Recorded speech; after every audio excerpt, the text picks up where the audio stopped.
مريم اجت الى الاستقبال في ليله صعبه جدا.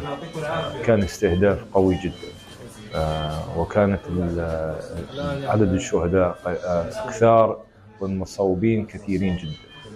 أنا ذهبت إلى الاستقبال مساندة زملائي في الاستقبال، لأنه أنا دائما أروح هناك أساعدهم. كوني جراح أعطيهم تقييم مباشر، مش بس أنه أقعد في غرفة العمليات.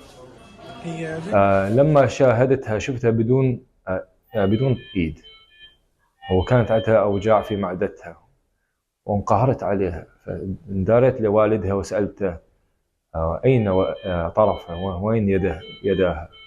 قال والله هو لما صار الاستهداف هم شالوه البنت وعافوا الإيد، مش عارفين وينها بالضبط. فقلت له هل ممكن واحد يروح للدار حتى يعني يلقي الإيد هو نفسه ويجيب لي إياه؟ استغرب في السؤال. قلت له لا عن جد، أنا نتكلم عن جد. واحد يروح للدار الآن ويجيب لي الطرف. فعم البنت راح جازف في نفسه، لأنه هو بليلة صعبة واستهدافات، وجاب الطرف. والحمد لله أنا دخلت في العملية وركبنا الإيد، رجعناها. وعملية كانت لازم تستوعب أنه هي عندها إصابة شديدة جدا في معدتها، أنه إحنا شغالين في الإيد نفس الوقت الجراحين الأطفال شغالين في المعدة. لكن الحمد لله هي أمورها طيبة الآن، واليد عايشة بعد تقريبا 2 أو 3 أيام من الإصابة.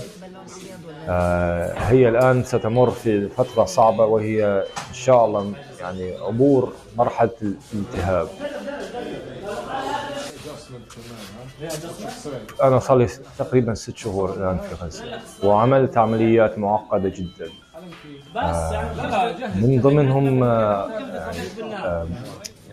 يعني أنه أنقذ أطراف أطفال ورياجيل ونساء، وأنا عندي خبرة في هذا الموضوع هذا. فأنا كنت عندي يعني كيف ما نقول بالإنجليش يعني confidence بنفسي أنه أقدر أرجع هذا الطرف. لازم يكون عندي يعني أثق في نفسي.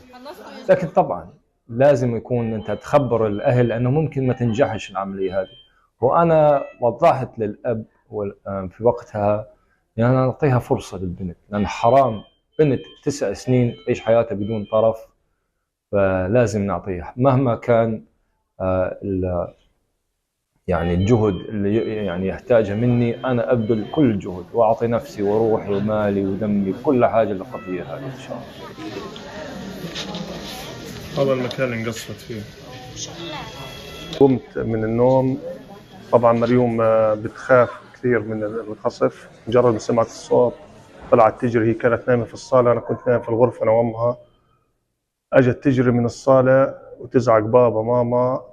احنا طلعنا نجري على الصالة. في لحظة ما قمنا وهي اجت تجري تم استهداف صاروخين تانيات.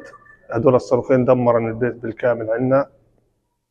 طبعا مريوم طارت ورافقتنا صوتها، وفي اللحظة هذه تم بتر ايدها اللي هو من اسفل الكتف.